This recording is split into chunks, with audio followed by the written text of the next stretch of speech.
दर्शक बंधु एबे एबे आमर हस्तगत होइतिबा खबर रही पाणीपाग संपर्कित बा शीतलहरी संपर्कित एवं बात्या संपर्कित। वर्तमान पागरे आसी डबल अटैक। उत्तर रे थंडा कुहुड़ीर आतंक थिबा बेले दक्षिण रे घूर्णिझड़ दिटुआर तांडव। देश रे अनेक अंचल रे पाग दुई भाग रे विभक्त होइछि। किछि अंचल रे थंडा वृद्धि पाउछि, अन्य स्थान रे प्रबल वर्षा होउछि। रविवार सकाळे उत्तर भारतर अनेक अंचल रे घन कुहुड़ी रही।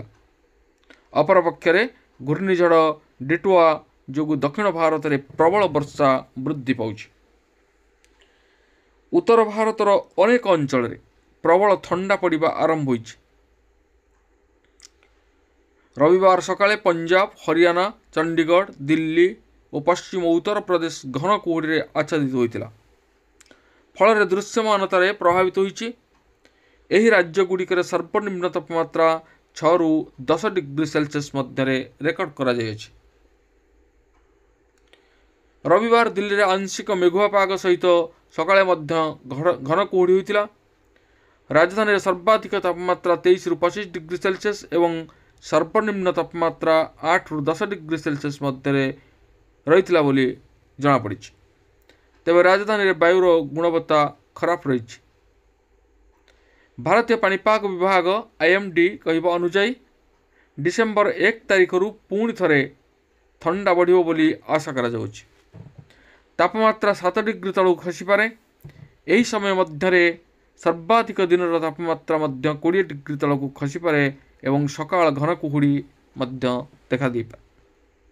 IMD यह पूर्वानुमान करिछि जे आगामी 3 दिन मध्य उत्तर पश्चिम भारत रे रातिर तापमात्रा 2 ରୁ 4 डिग्री ह्रास पाइब।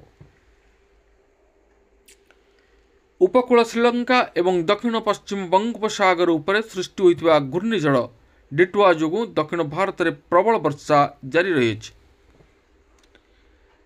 IMD कहवा अनुसार नवेम्बर 30 तारिख रु डिसेम्बर 1 मध्य तमिलनाडु रे प्रबल वर्षा संभावना रही।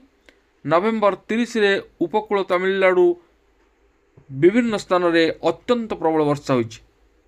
यह सहित उपकूल आंध्र प्रदेश, यनम एवं रायलसीमा रे डिसेम्बर 2 तारिख पर्यंत प्रबल रु अति प्रबल वर्षा हेबार संभावना रही।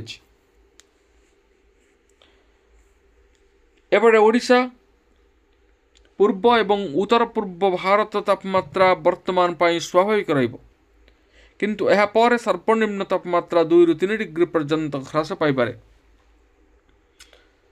नवेम्बर 30 ठारू ओडिशा रे शीतलहरी बहिबार संभावना रहितिला।